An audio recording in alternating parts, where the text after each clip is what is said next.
Assalamualaikum warahmatullahi wabarakatuh. Nama saya Muhammad Rizky Lelan. Di sini saya akan menjelaskan materi kembali, materi yang berbeda tentunya. Di sini saya akan menjelaskan materi tentang memperbaiki kompetensi. Oke, sekarang kita lanjut ke materinya. Materi awal yang akan saya jelaskan ini yaitu mengenai jenis dan kategori kompetensi. Dan di sini ada konsep dan sejarah kompetensi. Yang pertama, menurut Margaret Dale 2003, kompetensi yaitu menggambarkan dasar pengetahuan dan standar kinerja yang dipersyaratkan agar berhasil menyelesaikan pekerjaan atau memegang suatu jabatan. Lalu yang kedua ada dari praktisi MSDM. Kompetensi yaitu deskripsi dari karakteristik seseorang. Dan yang ketiga, menurut Michael Armstrong 1994, kompetensi yaitu apa yang orang bawa pada suatu pekerjaan di dalam bentuk tipe dan tingkat perilaku yang berbeda. Dan yang keempat di sini ada menurut Lyle Spencer dan Sidney Spencer 1993, kompetensi yaitu karakteristik dasar perilaku individu yang berhubungan dengan kinerja acuan efektif atau kinerja unggul di dalam pekerjaan atau situasi. Dan di sini ada dari NCVQ dalam Margaret Dale 2003. Kompetensi yaitu kemampuan untuk menjalankan aktivitas dalam pekerjaan. Dan di sini juga ada dari Training Agency 1998. Kompetensi yaitu kemampuan untuk menjalankan aktivitas dalam pekerjaan untuk atau fungsi sesuai dengan standar kinerja yang diharapkan. Dan di sini ada menurut McClellan 1993. Kompetensi yaitu karakteristik dasar personal yang menjadi faktor penentu sukses tidaknya seseorang dalam mengerjakan sesuatu pekerjaan atau situasi. Dan di sini ada menurut dari SK Kepala BKN 2003, kompetensi yaitu kemampuan dan karakteristik yang dimiliki seseorang pegawai negeri sipil yang berupa pengetahuan, keterampilan, dan sikap perilaku yang diperlukan dalam tugas jabatannya sehingga PNS tersebut dapat melakukan tugasnya secara personal, efektif, dan efisien. Selanjutnya di materi yang kedua di sini membahas tentang komponen kompetensi. Dan di sini ada 5 komponen kompetensi. Yang pertama ada motivis, yang berarti motif menggerakkan, mengarahkan, dan menyeleksi perilaku terhadap tujuan atau kegiatan tertentu. Yang kedua ada self concept, yang berarti sikap, nilai, dan citra diri seseorang. Yang ketiga di sini ada skill, yaitu kemampuan melaksanakan tugas fisik tertentu atau tugas mental tertentu. Dan yang keempat di sini ada traits, yang berarti karakteristik fisik dan respon konsisten terhadap berbagai situasi atau informasi. Yang terakhir ada knowledge, yaitu pengetahuan atau informasi seseorang dalam bidang spesifik tertentu. Selanjutnya di materi yang ketiga di sini membahas tentang perlunya kompetensi diperbaiki. Dan di sini ada determinan yang mempengaruhi atau membentuk kompetensi. Yang pertama ada kepercayaan dan nilai. Kepercayaan dan nilai seseorang terhadap sesuatu sangat berpengaruh terhadap sikap dan perilaku seseorang. Yang kedua ada keahlian atau keterampilan. Aspek keahlian atau keterampilan ini memegang peran penting dalam membentuk kompetensi. Yang ketiga ada pengalaman. Pengalaman merupakan elemen penting dalam membentuk penugasan kompetensi seseorang terhadap tugas.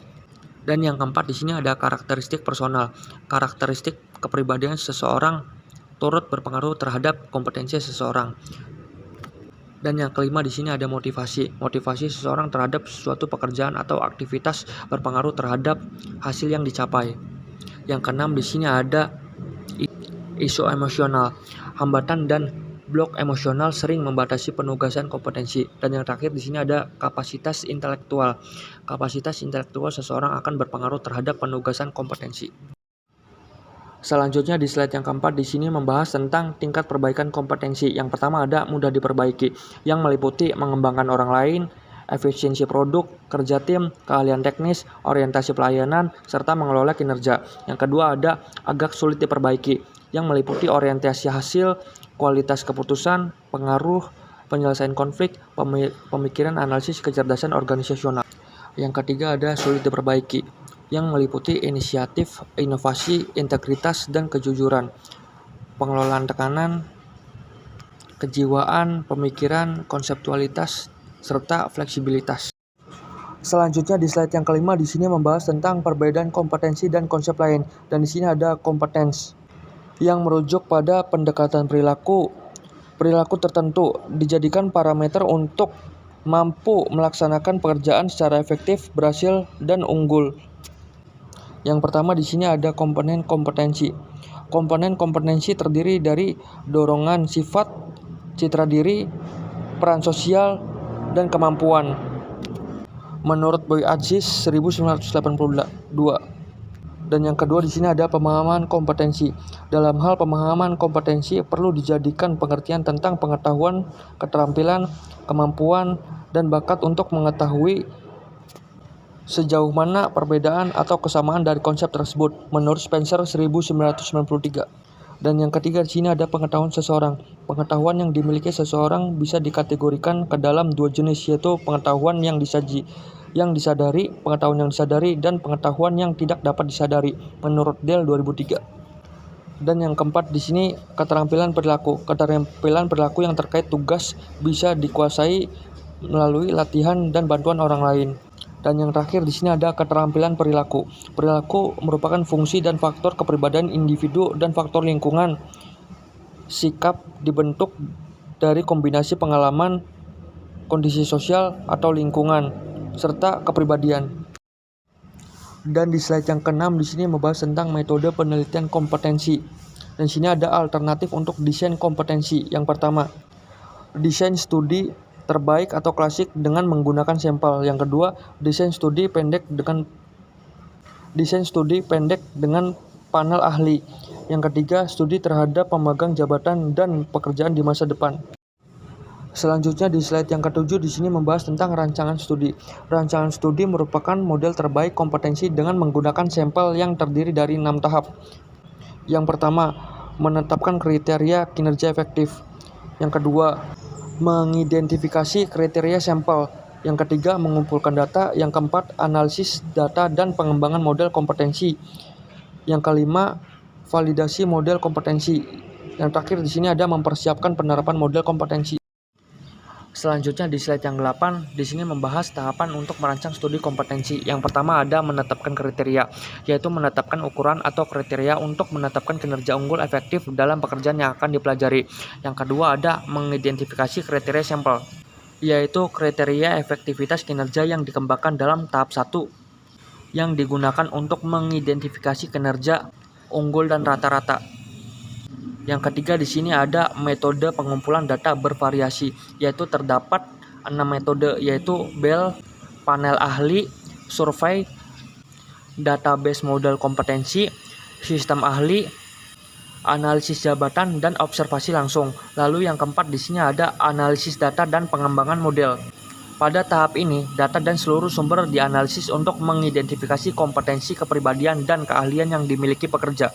Lalu yang kelima di sini ada validasi model kompetensi, yaitu model kompetensi yang diuji dengan melihat jika model dimaksud memprediksikan kinerja dari orang-orang dalam kedua kelompok sampel pada waktu yang sama. Lalu yang terakhir di sini ada mempersiapkan penerapan model kompetensi, yaitu apabila model ini telah divalidasi, model kompetensi ini telah dapat digunakan untuk berbagai keperluan ya. Lalu di slide yang ke-9 di sini ada tahapan mendefinisikan model kompetensi. Yang pertama ada menjelaskan kriteria kinerja. Yang kedua mengidentifikasi orang-orang untuk sampel kriteria. Yang ketiga mengumpulkan data melalui BI atau metode lain. Yang keempat menganalisis data dan mengidentifikasi kompetensi. Yang kelima mengesahkan model kompetensi. Lalu yang keenam yang terakhir mendesain aplikasi.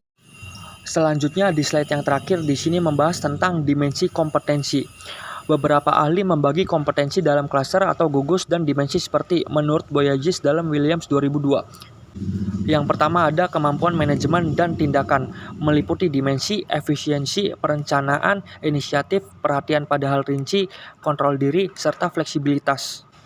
Lalu yang kedua di sini ada kemampuan manajemen orang, meliputi dimensi empati, persuasif, jaringan kerja, negosiasi, percaya diri, manajemen tim, pengembangan orang lain, serta komunikasi lisan.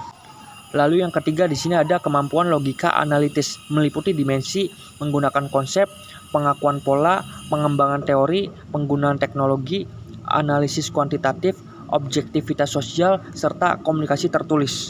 Lalu di sini ada dimensi menurut Dulewicz dalam Armstrong 1999. Yang pertama ada kemampuan intelektual, meliputi perspektif strategis, analisis dan penilaian, perencanaan dan pengorganisasian. Lalu yang kedua di sini ada kemampuan interpersonal, meliputi mengelola staf, sikap persuasif dan asertif, pengambilan keputusan, kepekaan interpersonal, dan komunikasi lisan. Lalu yang ketiga di sini ada kemampuan adaptabilitas, meliputi adaptasi, kemampuan orientasi hasil, sikap energik dan inisiatif, motivasi berprestasi, dan kepekaan bisnis. Selanjutnya di sini ada dimensi menurut Schroeder dalam Williams 2002. Yang pertama ada kognitif, meliputi mencari informasi, pemikiran konseptual, fleksibilitas. Lalu yang kedua ada direksional, meliputi dampak, percaya diri, presentasi. Yang ketiga ada motivasional, meliputi interpersonal, mengelola interaksi, orientasi pengembangan. Lalu yang keempat ada pengembangan, serta yang kelima yang terakhir ada berprestasi, yang meliputi orientasi proaktif, orientasi berprestasi. Sekian pemaparan materi dari saya, kurang lebihnya mohon maaf. Wassalamualaikum warahmatullahi wabarakatuh.